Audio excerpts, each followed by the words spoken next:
votação da PEC. A PEC que põe em confronto o Congresso e o Supremo Tribunal Federal. A PEC que tem aí como padrinho o presidente do Senado, Rodrigo Pacheco, e também é chamado de PEC Davi Alcolumbre, porque busca aí os votos para que Alcolumbre chegue à presidência do Senado. Conta tudo para a gente. Pois é, o Senado pagou para ver, né?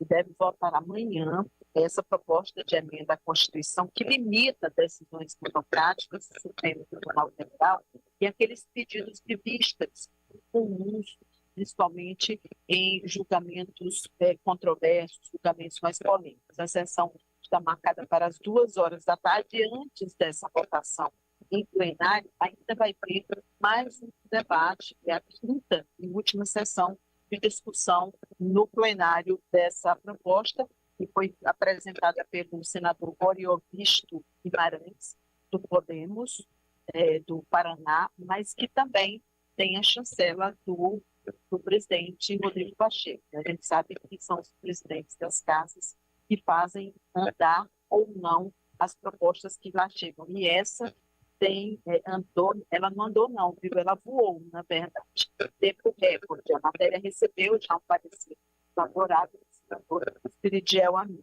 E o texto, basicamente, faz o quê? Ele veda a sucessão de decisões monocráticas que suspendem a eficácia da lei, o ato normativo de efeito geral, ou que suspenda atos de presidente da República, do Senado Federal, da Câmara Federal. E a gente chegou no ponto X da questão, né? Decisões democráticas que, porventura, suspendam atos da Câmara ou do Senado, passariam a ser proibidos. O Executivo entrou aí só mesmo para entrar, para não ficar desequilibrado, e também não teria justificativa. Além disso, também a PEC autoriza decisões monocráticas, mas em situação de grave emergência de risco ou dano reparável durante um recesso do Judiciário. Também cada essa decisão monocrática. Lembrando, Vanessa, que hoje já é uma prática do Supremo Tribunal Federal colocar em julgamento as decisões mais polêmicas. Isso foi estabelecido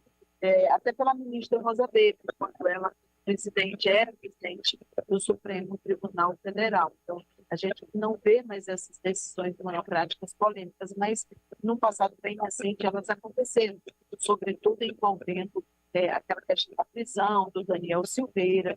Isso foi, de fato, o que motivou muita irritação dos parlamentares. Então, a gente vê que essas decisões passam a ser proibidas, a ser vedadas por essa PEC, que deve passar no Senado Federal.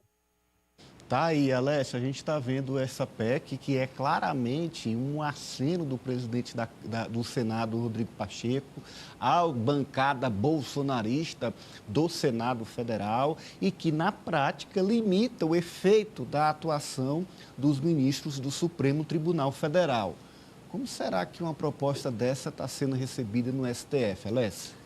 Olha, Nenis, com certeza, assim, alguns ministros que já se posicionaram de forma pública amenizaram, né? Colocaram um tom um pouco mais ameno para essas decisões, até porque eles não querem aumentar essa escalada de divisão entre o legislativo e o judiciário.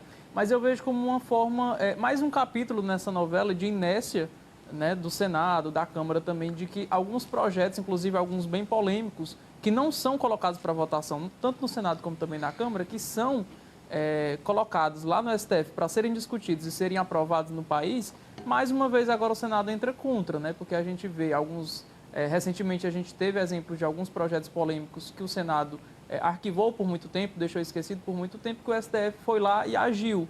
Então eu vejo como uma forma de retrucar também essa decisão do STF em alguns projetos importantes. Eu acredito, Nanias, que querendo ou não vai ter realmente uma escalada, a gente já vem acompanhando há um bom tempo essa divisão entre legislativo e judiciário. Então, eu acredito que, infelizmente, a gente pode acompanhar nos próximos meses, com as próximas decisões também, uma escalada maior dessa divisão. Você falou aí no início do comentário, uma reação mais amena, me parece ser uma orientação, digo, uma postura, uma posição do novo presidente Luiz Roberto Barroso, né, de evitar, tensionar essa relação. Não é isso, Cíntia?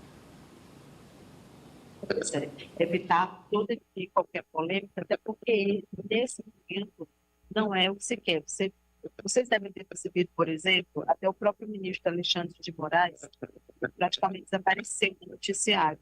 E isso é a primeira vez que acontece, posso dizer, acho que nos últimos 2 anos, que a gente quase não ouve falar de Alexandre de Moraes. Ele vai estar nesses dias na Câmara Federal, que ele vai receber aquela medalha do mérito legislativo, numa cerimônia que vai acontecer dia 6 de dezembro. O ministro Alexandre, pelo menos, está lá na lista que foi divulgada pela Câmara Federal, vai receber essa medalha. Então, ele deve ir ao Congresso Nacional.